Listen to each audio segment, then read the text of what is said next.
things up quite a bit because Gen.G now, how do you try and adapt into this? Looks like they don't whatsoever. But let's see what T1 want to go for. Maybe it's just B1 Scion. Yeah, maybe that's maybe that's the answer that we don't want to see. This is not the world I want to live in. Or the B1 Jinx. Okay. That's going to be the change-up. And of course, Dagda, you were talking about this. Jinx has a lot of early push, so it might be a way to stop them from going for the strategy. But when we see ZEUS lock in Scion here, we'll see that they do have more things in the tank. Yeah, I am curious to see exactly what, it's going to be the Scion, but I don't think we'll get the play on bot side to start things off at least anyway. Unless they want to do a real throw and go for Karma and Caitlyn, because this is something that GUMAYUSI and KERIA have gone back to even when it is meta. Doesn't look like that is going to be the case though with the Annie lock in here, and probably just going to be in Aphelios and play out the straight up team fight 5v5 style. Oh. Okay. Goran.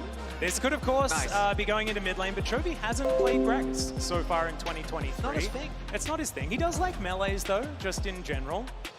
But Doran is just so good on this champion. If you didn't watch the LCK final, it was all about Doran being able to outplay ZEUS in that top lane that got Gen.G so far ahead. So they're going to lock that one away.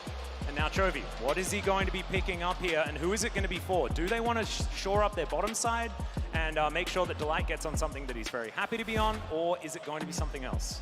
Poppy could also come through for Peanut. He is fantastic on that champion, but instead, he's going to lock away the Viego. Yeah, so we're still seeing Gen.G like not going fully into the, hey, we just want all the beefy frontliners and try and make our plays happen that way. And I think the Viego, an interesting one to see, because I still think like you have opportunities like Sejuani that can make things awkward. Like even when you look towards things like the Wukong as well can do relatively well. So I'm curious exactly what way T1 want to go. They will pick up the Aphelios, and you'll probably see a lot of those junglers banned out now just to make sure that ONER isn't comfortable. Also CD Ahri, understandably, something that Gen.G have used, even though Chovy wasn't able to make the biggest impact. Is a champion that he has a ridiculous win rate on, a very high impact generally. Last game, notwithstanding, pairs well with the Viego as well. Another pick that my mind is going towards maybe the Lissandra. Lissandra Viego is something that we've seen a lot, so wouldn't be surprised if that ends up being the ban for T1. And unsurprisingly, after ONER's performance in the previous game, the Poppy ban comes through. I know it wouldn't really fit with the Viego, but I actually think a Veigar would be really strong here, just for Gen.G. The fact you can just plunk down the Event Horizon and make sure that, well, like, relatively short range Annie, relatively short range Aphelios, you're going to be in a pretty good spot. And as Chronicler pointed out, the Lissandra are going to be taken off the board, so I am curious to see exactly what Gen.G want to take into that mid lane now. Yeah, that's the most obvious Lissandra angle ever. Not only is it okay in... Hey, let me feel smart, Atlas. Come on! No. But super obvious. It's also alongside Viego, and that is probably one of the best We've seen it a lot, mid lane champions to go up alongside her. So doubling down on how intelligent you were, Chronicler. Don't you worry about that. The Thresh going to be taken away from KERIA. KERIA's Thresh is different. It is just extraordinarily powerful. They're not wanting to deal with it. And Tahm Kench could just come through here, deny it from Gen.G and give it to GUMAYUSI, allow him to play super far forward once again. And KERIA was amazing in the last game. It wouldn't surprise me if it does get locked away. Yeah, if you take the Tahm Kench though, there's not a huge amount of threat onto the Jinx. But there is threat onto the Jinx. Now there is some threat. We have found some threat, Dagda. There it is. You asked for it, and you will receive it. There we go. And even though Blobber, who played it last time, wasn't able to get a win of it, I actually do think the Nocturne was very efficient. Something that allows you to reliably get onto the enemy carry, but also the vision plays that you can set up around trying as, gotta pick it away here. Yep, there is the Tahm Kench, and we don't necessarily know where that Annie is going. So what I wanted to talk about was the Twisted Fate Nocturne combo could come in, depending on what this mid lane matchup is going to be. And now we're going to find out, because Delight has to pick it up for Chovy, or tell us that Chovy is going to be playing Gragas. Where are we going with this? That's a dragon! What? Okay, the Aurelion Soul going to be the option. KERIA is looking for better Tahm Kench as his support option, hovering two of his most successful champions so far this season. This is another one. They don't necessarily need to go double AD carry yet again, but I think he's just having a little bit of fun with us. What's it gonna be, KERIA? Okay, there we go. Okay. It's just another hook that he's gonna throw down on that bottom side, and it will be Blitzcrank alongside the Aphelios here for T1's bottom lane. It does make things a little bit weird for ONER though, because he will be the sole person trying to dive in onto the Jinx, not having much of the support. Like, yeah, he'll get an Annie shield all good, but not exactly the best setup to go alongside this Nocturne. So I think, especially when you look towards the fact that you got Chovy, who's going to be massive in these late game fights, same with the Jinx. If you actually get to the later portion of the game, it feels like you've got a lot of tools here on Gen.G to dictate these fights. And this is also Gen.G clearly saying, we had Alistair before, you know, maybe we can bring it back somewhere down the line. But this is Gen.G to me also saying, okay, that game number 1 didn't work out. We're going to go back to what works. Mid to late game team fighting, a lot of scaling, and most notably, the range advantage this time around is there for Gen.G. It absolutely is. This is going to be Chovy's first competitive game on the reworked Aurelion Sol, so didn't jump on that bandwagon immediately, and of course not a lot of our LCK players really did, so looking forward to seeing what he's going to make of it. Last time we saw it here in this tournament, we prefer not to talk about, and so we're going to see what he can make work into the Annie of Faker. But T1, it looks like business as usual here for their composition.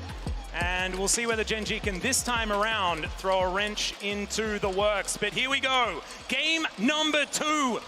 Gen.G taking on T1. T1 already 1-0 up in this series.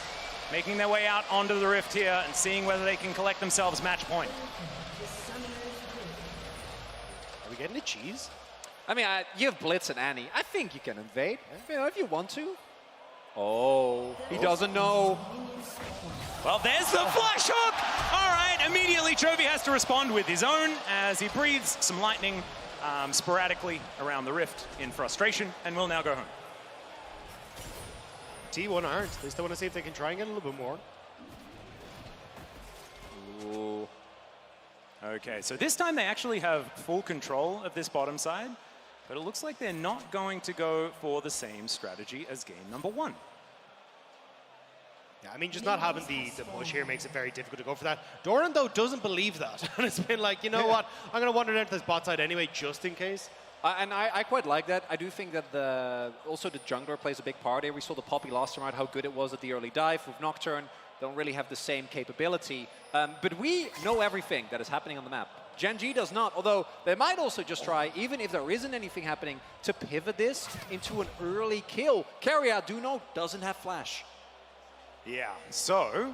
Oh my god. This is turned from a defensive play to an offensive play as Doran, yeah, we get confirmation that he's still sitting there in the brush. KERIA also one up. He could just throw out a rock grab into the brush if he would like to, as there's the flash body slam. GUMAYUSI immediately knocked up, but just presses the ghost button. The hook is going to be used in response. And yeah, they managed to get a ghost, but that is all they're going to be able to find with Doran's flash invested. And that was the thing. Gen.G knew that their timing window was gone. The second you see Sion get to lane, and he's like, well, I'm supposed to be laning against somebody who's not here. So they kind of tried to force it, but it just means that Doran's now down a flash, down a TP, and yes, you get a bit of damage onto GUMAYUSI, but not really enough to push him out of lane. No, you only have your Q, right? So it's not like you can chain the body slam into a knock-up from the Tahm Kench. And now, Doran is down to summoners. He's Gragas, so like in terms of health, he'll be fine. He can sustain back up, and Grasp will help a little bit there as well. But still, it's an extremely heavy investment. Guma doesn't even have to use his flash, which means that any follow-up peanut gank isn't as effective as it could otherwise be. Do you want to hear the glass half full for Gen.G though? They don't have to deal with Sion being underneath their turret. That is like true. level 2. Okay, so there is at least that they have managed to thwart. I like it. That's about all I got for you, though, gentlemen. So far already, T1 feeling pretty comfortable, but that range advantage that you were talking about is going to come into effect. So we'll see whether Pays on this Jinx is going to have the same level of success that GUMAYUSI did in the first game. The thing is, though, because Gen.G wanted to try and make a play with Doran, they didn't push the wave as heavily as they could. So you can see now, it's a little bit pushed out as Nocturne is in the bot side. I don't know if they pinged out there, just that he would be here, but that's why Delight and Pays now starting to move over to try and get a ward down, and we'll spot out where ONER is.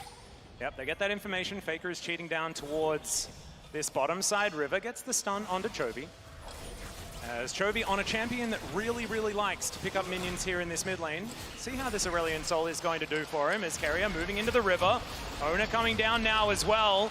3 versus 4, but Chovy is moving in. A bit of a split here on the Gen.G side as Faker versus Chovy is going Faker's way. KERIA taking a lot of damage. Grey health now there for Delight as well as KERIA is going to get taken down. And first blood goes to the Jinx. The flash Abyssal Voyage to come through for Delight to try and get GUMAYUSI out of there, and he has to invest his flash because of it. And Gen.G fantastic fight in the river. The chompers coming down for Pays were perfect, cutting off Kerry's escape path, and now ONER, he's made his way down, not really in a position to get onto Chovy, and they will just back away. All right, here is the exciting matchup, though, gentlemen. Gragas versus Sion. So much damage available in this wet noodle fight on the top side of the map. Up. If ONER's there, that is a bit more damage available. But ONER has body slam, stuff like that. He should be fine. No flash, of course, because he invested that at level 1. But ONER instead is just going to come on over, say hi to the Grump, clear that one out, and then consider whether Doran is going to stick around, and he is. Also want to commend ONER on his choice of Nocturne skin. Oh, that is the spooky Nocturne! Yeah. As you know, my objectively the absolute favorite. Exactly. Do you have a strong opinion, Dagda? What's your favorite Nocturne we're in skin? agreement. Do you like Blender Nocturne? You are looking at me with big puppy eyes. Like, Yeah. come on, come join the I want to team. know. Like, okay, yeah, I'll join. I'm on Team Spooky. Yeah, great. Like, There you we look so go. genuine. Another one. Is that actually your favorite, though? Or is there, I'm not there going to lie, another I'm Nocturne completely option? blanking on all other Nocturne skins. Really? Well, there's the Blender Nocturne. You know, the big true, red one, from the Eternium? TFT one. Yeah. Yeah, You got a Turnum, you know, the really dramatic one? Yeah, that's Blender. Oh, it is? Yeah. Wait, what? Because it looks like a blender. I have never heard anyone say that. You've heard me say it today. Because I think it might be my first time as well. Well, I respect it, Atlas. It's along the lines of, you know, like Lawnmower Scanner. I feel like we're getting off topic here. As We don't even have flowers here. Come on. We do. He's backstage, so we can have a chat. We'll see whether Lawnmower Scanner is going to check.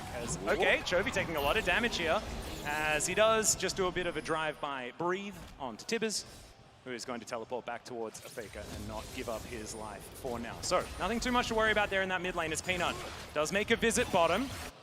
GUMAYUSI still without his flash, but Ghost is back off cooldown as far as his defensive options.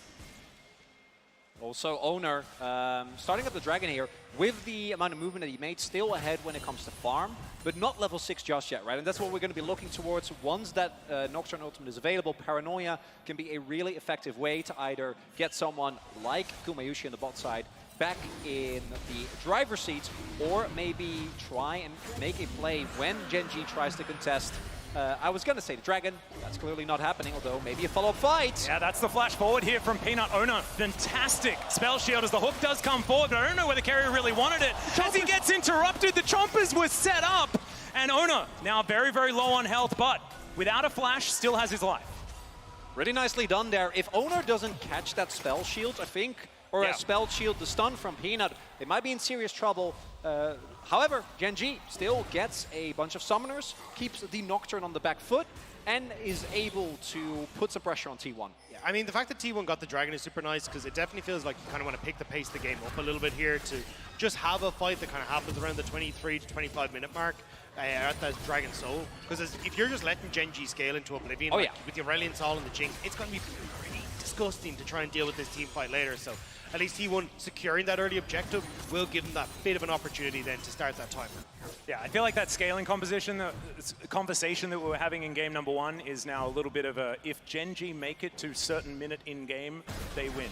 Yeah. But T1 certainly have a lot of mid-game strength, and their snowball capability with a composition like this is absurd. So if they can do that, then we could be seeing a 2-0 on our hands. But that is getting a little bit ahead of ourselves. I also want to highlight that T1, as we know, is a team that is known or notorious, depending how you look at it, for their Baron setups. Nocturne is a champion that can really help with that, deny a lot of information, make it a lot harder to set up possible steal. Even the fact you're trying to play with range here for Pays and Chovy as well, that Nocturne just completely screws you. So I think definitely you have opportunities here for T1, especially if they look for the hook. KERIA over the wall will be spotted by the minions though. Yeah, Chovy does have to be a little bit careful about bears raining from the sky, and is going to back away from that one. And GEN.G also going to back away from Shelly, who is being started. T1 now with control of this topside river, and they should be able to collect the second neutral objective for themselves in a row, as Doran on this bottom side wanting to trade for plates. And this is the only upside, I think. GEN.G, Pays needs to catch the wave on top. And even though they can't contest the Herald, Doran is really far behind. And him being able to pick up a plate, pick up a couple of waves, I think actually kind of gets him back into the game, because he was getting snowballed against by ZEUS Saya. Does mean GEN.G's on the weak side of the map though, and already you can see GUMAYUSI KERIA here. I wouldn't be surprised the ONER try and wrap around here and just put a ton of pressure onto Pays and Delight. Have to wait to see how. Yeah, you can already see Faker on his way. He's going to get interrupted, and immediately the paranoia comes down.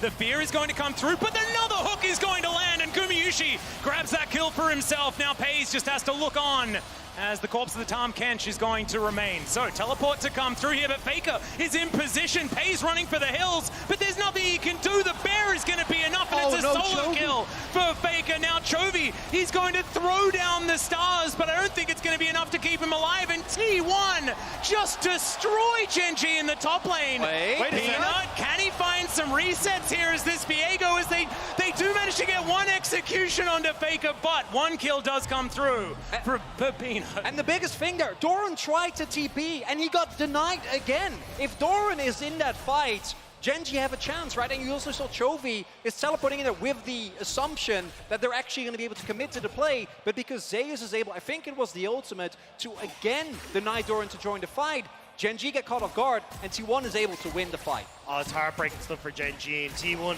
Like, the fact that they managed to slow down the pace of the game, we kind of said, look, at least Doran's getting some stuff back, but the fact you end up leaving Pays and Delight on that weak side of the map, T1 punish beautifully, and not only get the 2 kills onto the bot lane they're hoping for, they get a couple of extra prizes as well.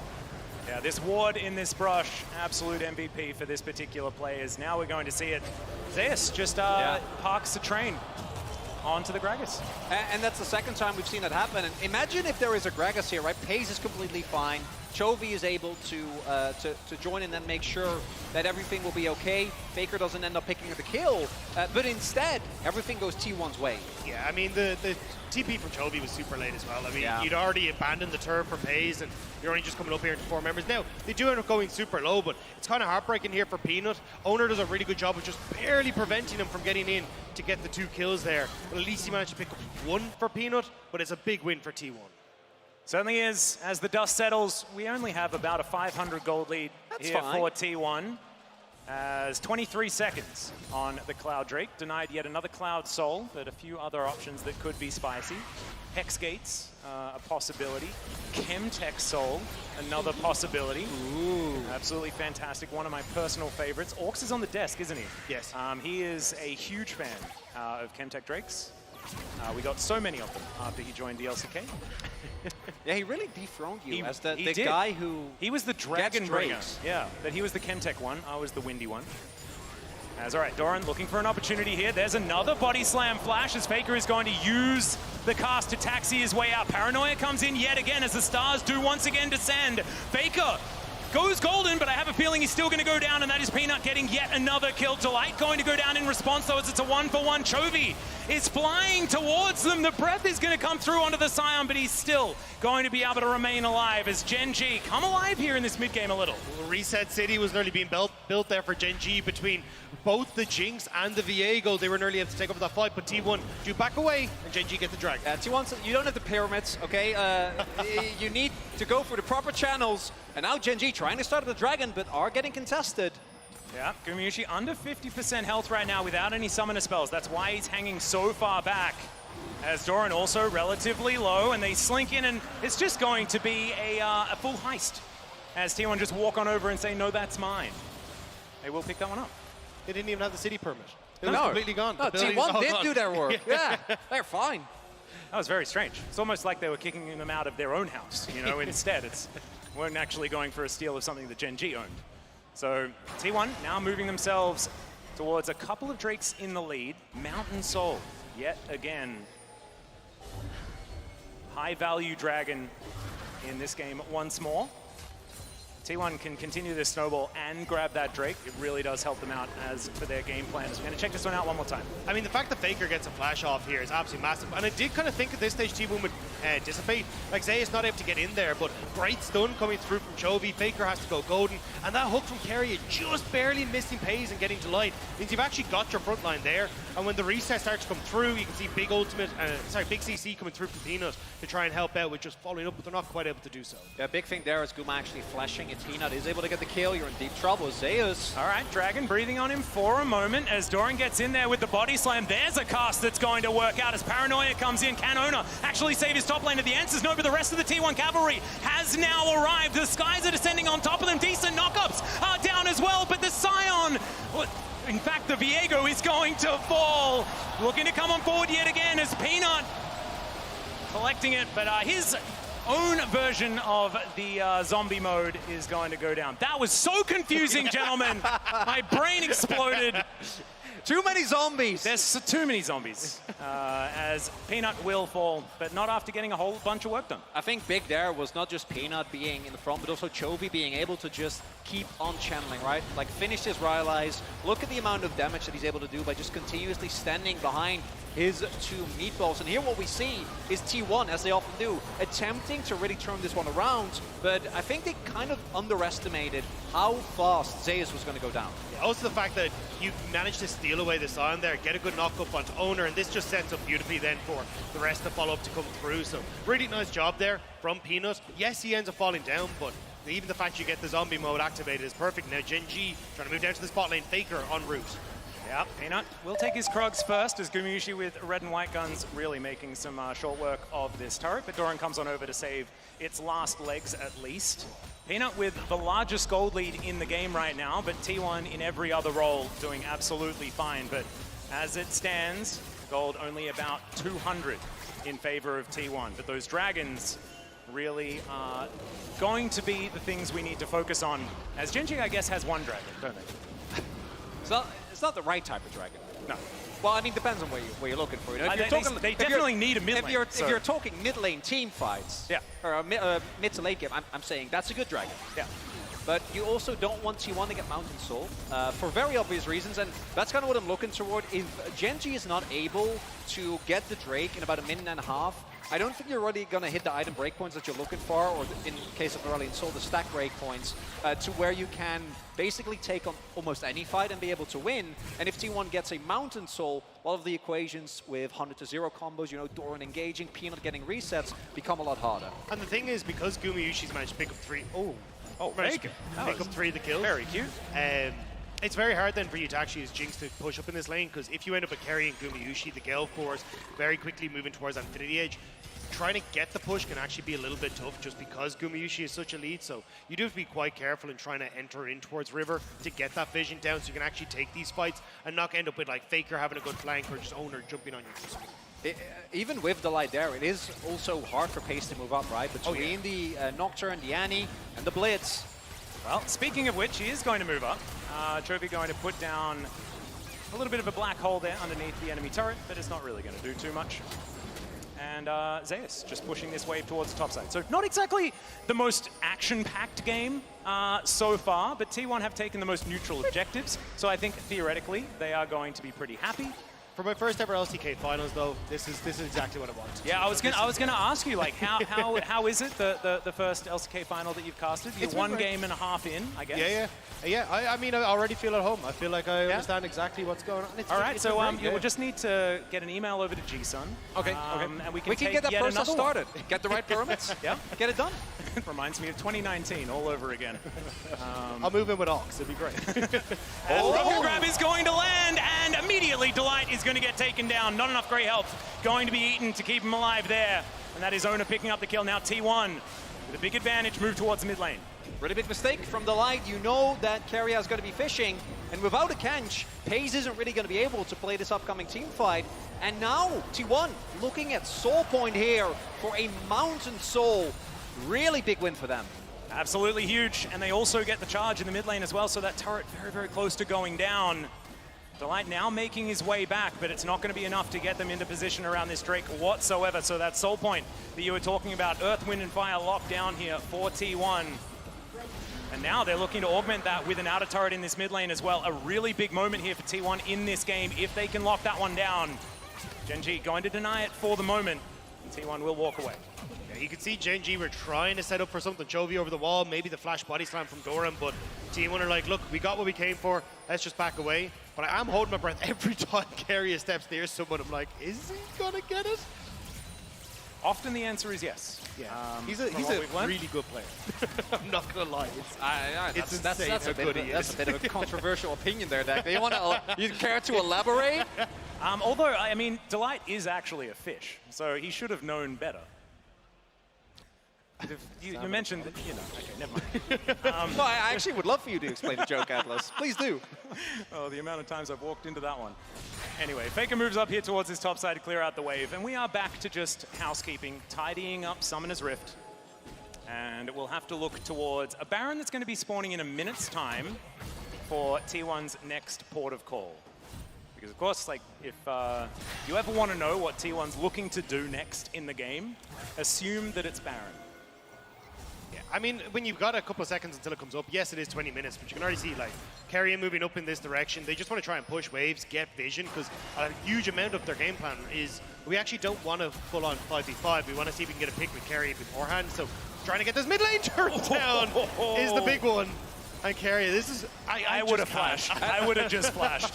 That's really big, though, because KERIA uses his flash, right? And obviously, you can still get caught, but it takes away a lot of the pressure. And Pace, he's unfazed. He doesn't care. Just walks it off. He really does have a level of stability around him that does not make sense for his age. Because I saw that flash forward, and if it was me, I could have been 3 screens away. I would have been flashing. It does upset me that he's half my age and more secure in life than I am, but KERIA. Well, the Abyssal Voyage is going to come through there as KERIA. We may have cursed him just a little. They get the Devour out, and KERIA didn't go down without a fight, but he still will go down. Peanut locks up the kill for GEN.G.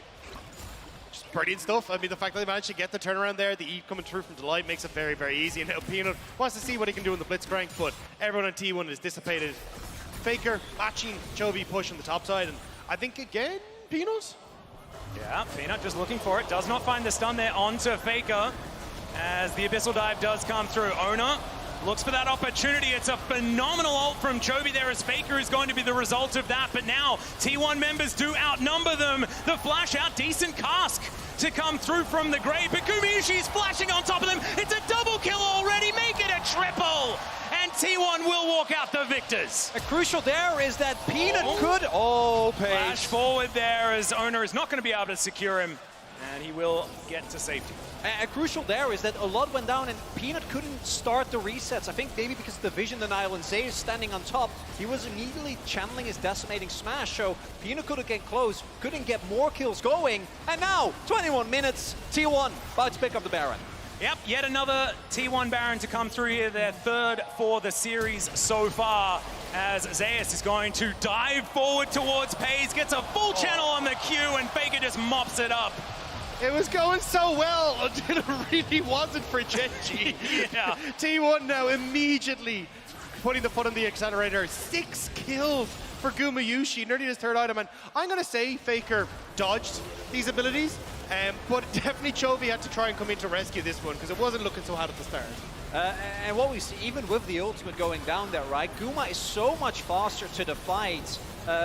So you're lacking so much damage, and we know how aggressive the T1 AD carry tends to be. Speaking of which, he's going to get cast away. We'll see whether Doran is going to survive. He's pretty tanky right now, as Peanut as well, fighting against ONER, who's moving forward. Delight looks for the tongue lash, but ZEUS is here as well. One after the other, T1 are bearing down on GEN.G. The Tibbers not going to find too much value, but still they're going to be able to get it. The hook's going to land once again, and Doran will fall down. T1 now looking for an inner turret off the back end, and this Red Bull Baron power play is only going to get higher and higher. Currently 4,000 gold, they're looking for more. And T1 are angry. 23 minutes and they're already going to crack the base. Another hook! Oh man, he's addicted to fishing. Chovy tries to find the ult, but nothing more is going to be found. The inhibitor will fall down, and T1, is this all you want to take from this, or is there more in the tank? I think they can back off, because in 10 seconds, that Mountain Drake is spawning. Possibility here to get the Mountain Soul and basically take GEN.G out of this game completely. You see GEN.G where as well. Maybe you're going to try and get something going, but I don't think they have the damage available right now with the teleport. That's not happening. You can see the goal difference powered by AWS. This is a significantly quicker goal lead. Yes. I would say so, as, ZEUS not going to take any damage from almost anyone at this point. This Scion very happy in this particular game. And GEN.G, we mentioned the scaling advantage that they had. Their Nexus may explode before they've been able to scale, which is what we alluded to earlier on in this game.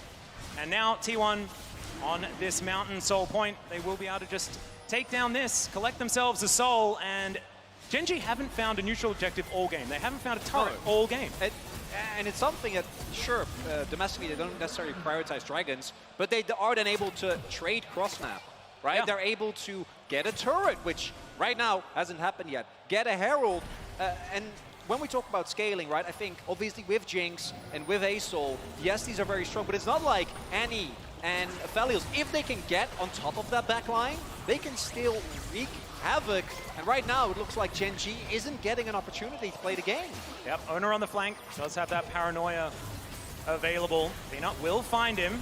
Let's see what T1 are going to be able to find. First, it's going to be the inner turret. Then, looks like Peanut is on the menu. ONER still looking for more, but Peanut slinks into his own mist, and he will be able to get himself out of the way. Yeah, they need to go back and deal with this wave. He's pushing in top sides. T1 again should be able to just take control of the jungle, start to slowly but surely choke out Gen.G. The wave started moving KERIA. Oh.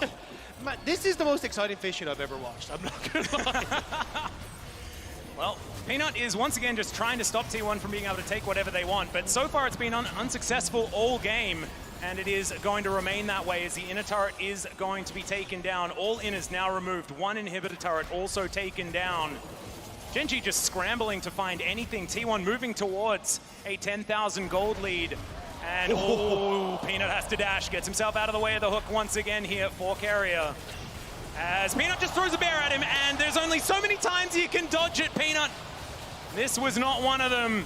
And now it looks like this inhibitor turret's going to go down. But if you're a Gen.G fan, that one feels very recognizable. Oh, there, Faker flashing forward, finds a big old bear, and there is a Devour, but Delight's not going to be able to save his whole team. As GUMAYUSI grabs the first kill, ONER's going to grab another. It's a double here for the Aphelios, and I think game 2 is just done and dusted. T1 taking Gen.G down for the second time in a row in this series. They will find match point, and we'll see whether Gen.G has anything left. Oh, he got him! Anything else in the... Oh, my goodness. Sold Another hook, and I think if we were going to do player of the game, which we don't do here at MSI, but I give it to KERIA for this one, as Peanut going to look for ZEUS, but he's not going to find it there. Nexus goes down, and